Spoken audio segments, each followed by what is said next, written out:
네, 오늘도 이제 제가 조정 막바지라고 말씀을 드리는 이유는 오늘 장 초반에는 이제 어제도 비슷했지만 외국인들이 선물은 매도를 했는데 어제도 외국인들 한 2천억 정도 코스피 순매수를 보였고요. 오늘도 오전에 대략 11시를 고비로 해서 외국인들이 그 코스피에 대해 순매수 전환을 해서 현재는 들어오기 직전 봤더니 한 800억 이상의 코스피 순매수를 보였고요.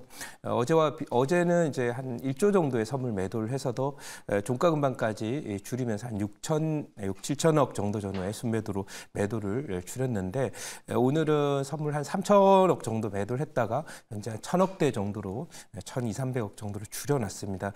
이것은 뭐 지수가 플러스 난다는 그런 얘기고요. 제가 지난 시간에도 좀 말씀을 드렸지만은 이 정부 정책 발표가 아직 정부의 정책의 방향은 나왔으되 그거와 연관해 구체적으로 어떤 디테일들을 가지고 정책을 끌고 갈 것이라는 디테일은 아직 나오지 않았어요. 그래서 소위 요즘에는 이제 프레임이라 그러죠. 프레임 선점이라 그래서 요즘 정치는 프레임 정치라고 얘기를 하잖아요. 그래서 키워드 하나를 딱 꺼내놨는데 증시부 정책과 연관해서 PBR이라는 키워드를 꺼내놨어요. 근데 이제 뭐 그게 틀렸다라고 할 수는 없지만은 또 그게 전부는 아닌 그런 상태입니다. 그래서 만약 PBR 중심의 정책으로 간다면 대한민국에서는 예를 들면 애플과 같은 PBR이 50배가 되는 그런 초우량 회사가 태어날 수 있느냐. 그리고 사실은 애플만큼 소위 자기 주가 관리에 진심인 그런 회사가 없는데 그런 회사를 더 키워야 진짜 제대로 된 자기 그 경영자가 또는 대주주가 자신의 어떤 회사의 주가를 관리하고 주가를 상승시켜서 나머지 자신뿐만 아니라 다른 주주들에게도 이익을 돌려주겠다라는 그런 선한 마음의 그런 그 기업들이 탄생하기 어렵습니다. 그래서 그런 부분에 대한 정책적인 지금 재구성이 아마 될 거라고 보여집니다. 왜냐하면 멘트 하나 잘못하면 항상 정책에는요, 항상 긍정적인 효과도 있고 그것이 오는 부작용이나 부정적인 효과가 있는데요. 이번에는 긍정적인 효과도 이게 컸지만은 부정적인 효과가 굉장히 커지면서 코스닥 시장에 대한 기관 투자가들의 대규모 매도, 외국인들의 대규모 매도가 최근 2주일 동안 펼쳐지면서 사실 글로벌 증시 트렌드의 중심에 있는 반도체와 인공지능 관련 종목들이 못 갔었다. 못 가는 정도가 아니죠. 급락이 나온 그런 상태입니다. 그래서 정책은 항상 밸런스를 가지고 체크를 해야 되고요. 주변에서 들리는 얘기에 의해서 정책이 갈 때는 실수할 가능성이 굉장히 높다라는 거 지난번 공매도 금지 자체에 대해서도 알 수 있죠. 공매도 금지를 했는데 오히려 2차 전지 관련 종목들은 저가를 깨고 급락이 들어왔다 이거죠. 그거는 주가가 오르는 것은 트렌드와 소위 미래에 대한 성장성 그리고 수급 이런 거에서 움직이는 것이지 순수하게 공매도만 금지한다고 주가가 오를 것이다. 이런 그 순진한 발상은 어렵다. 공매도 자체를 재검토하는 건 당연히 시장의 선진화를 위해서 해야 될 일이지만 그런 부분에 너무 소위 바이어스 된다 그랬죠. 편향되어서 그런 정책을 펴다 보면 그 부작용 때문에 문제가 생기는 경우들이 많다라는 걸 이번 PBR 사태에서 볼 수 있다. 하지만 저는 김태현 매니저께서 말씀하신 대로 중요한 것은 꺾이지 않는 마음이다.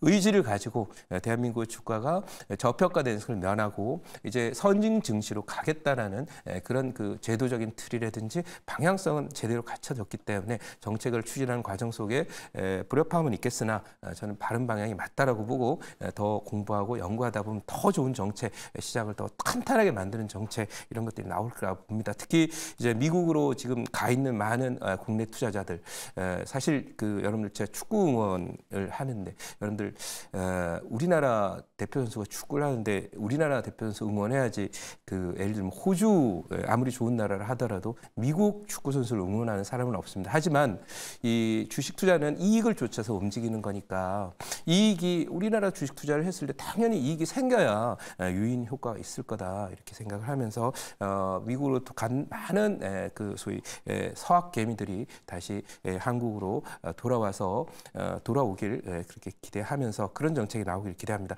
그래서 꺾이지 않는 마음, 정책 추진 의지만 있다면 결국 이 문제들은 증시 부양에 성공할 것이다 이렇게 말씀드리고요.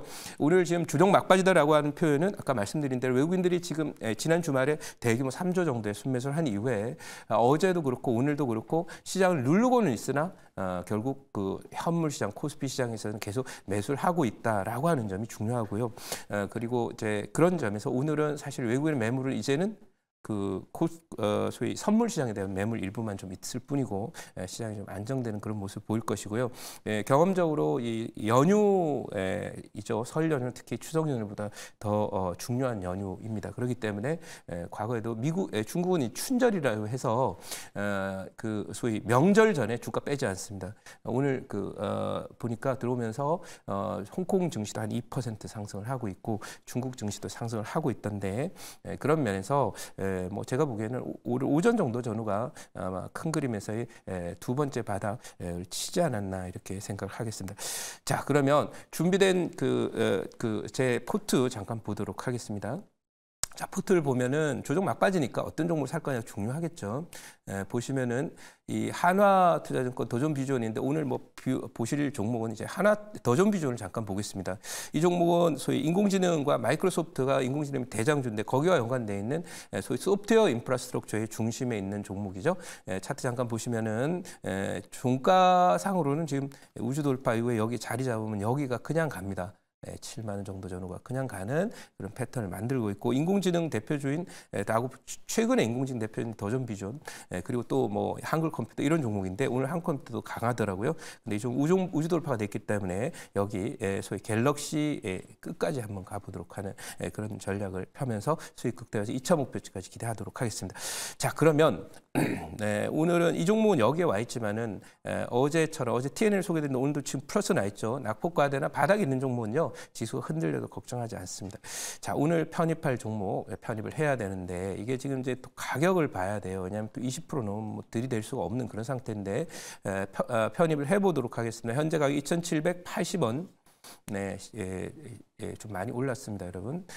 종목 이름은 갤럭시아 SM입니다. 지난달까지 포트에 있던 종목인데 두 달 돼가지고 빠졌거든요. 근데 이게 조정을 받아서 바닥만 지금 3주째 여기서 뭐 지수가 빠지든 오르든 신경 쓰지 않고 이렇게 해서 바닥을 만들었다 이렇게 말씀드리고요. 이 종목을 말씀드리면 아까 말씀드린 지수 빠지면서 많이 빠졌던 낙폭 과대주들은 메리트도 있고 이 종목 정책 관련주다라고 이렇게 생각을 하시면 되겠습니다. 이 정도까지 하고 이 종목 뭐 사실 데이터 준비된 자료가 있는데 짧게만 제목만 읽고 가보도록 하겠습니다. 네, 제목만 잠깐 가도록 하면은요. 오늘 오늘 이제 갤럭시아 SM입니다. IT센 재팬이 일본 긴코와 또 사업 협력을 했다라는 내용이고요. 이것은 이제 글로벌리 STO 사업이 본격적으로 시작이 됐다는 걸 의미하죠. 그래서 이것은 일본뿐만 아니라 말레이시아에도 지금 시작을 한 거라서 새로운 자산 투자 시장이다 이렇게 말씀을 드릴 수 있겠어요. 그래서 그런 측면들이기 때문에 말레이시아 지금 나와 있죠. 그리고 뭐 이 정도까지만 말씀을 드리도록 하고요. 그래서 이 종목은 일단 매수는 아까 편입을 했고요. 가격 전략 말씀드리도록 하겠습니다. 1차 타겟 목표치는 여기 갭이 떨어진 자리가 있습니다. 이 자리가 3,500원 자리입니다. 그리고 2차 타겟 목표치는 이 위에 있는 자리를 드리도록 하겠습니다. 5,500원.